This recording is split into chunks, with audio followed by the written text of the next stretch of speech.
episode of Redstone 101, I'm going to go over the most basics.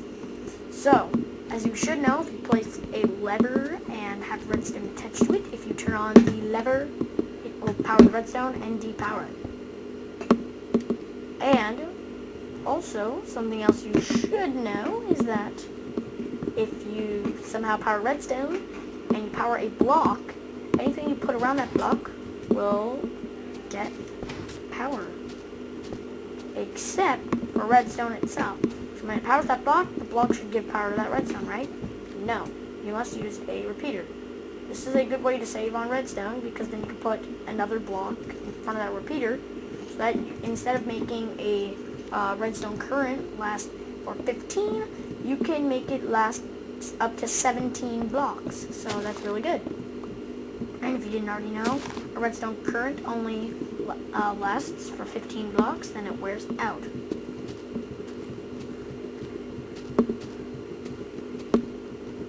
So it wears out here, but since that's the 15th block, this can still power this piston. But if I add another block of redstone, it cannot power the piston. Then you have to add a repeater.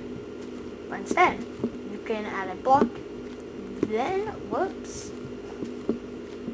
then a repeater to use a block of like dirt or something to save on redstone. So you can have a redstone current last for 17 blocks instead. And for example, I'll just keep that there.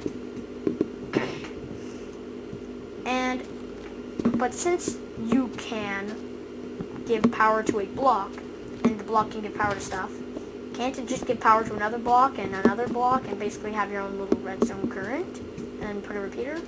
No. A block cannot power a block. If you are powering a block, this block would be able to power this block still, I believe. No.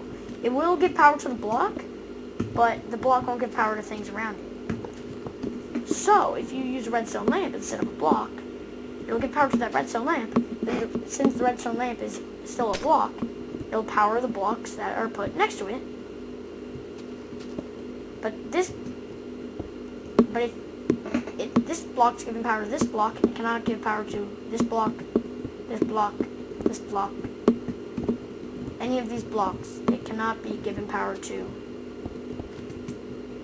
these ones on the first one is an OR gate, which is basically a block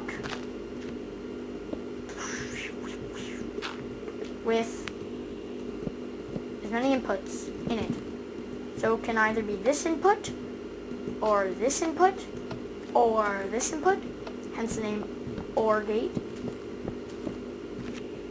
Next gate is a NOT gate, which is basically a block with redstone torch on it, which means it is not the input. It is not what you input. So, if you give power, it will be the complete opposite. And if you don't give power, it will turn on when you don't give it power. It will turn off when you do give it power. A NOT gate is also known as an inverter. The next gate is an AND gate. There are a couple ways to make this. First is just 3 blocks, a torch, redstone in the middle, and this redstone torch as the output. And what an AND gate is you have to have one input and the other input, both inputs to actually give an output. How does it work? The OR gate. All it is a block with levers on the side, which basically means whenever you give it power, either way, when you give power to this block, it is going to give power to this redstone. No matter what. Either this one, or this one, or this one, or this one, or this one.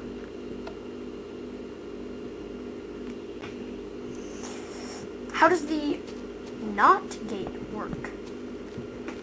All it is doing is when you're giving power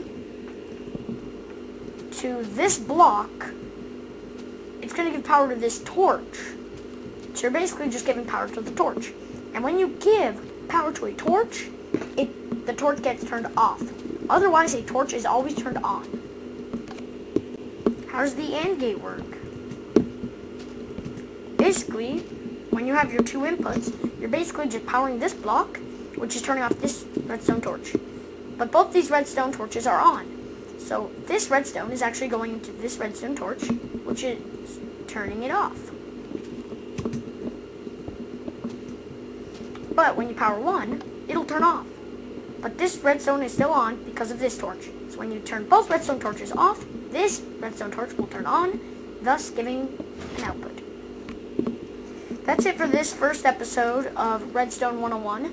Thank you all for watching. I'll see you guys next time.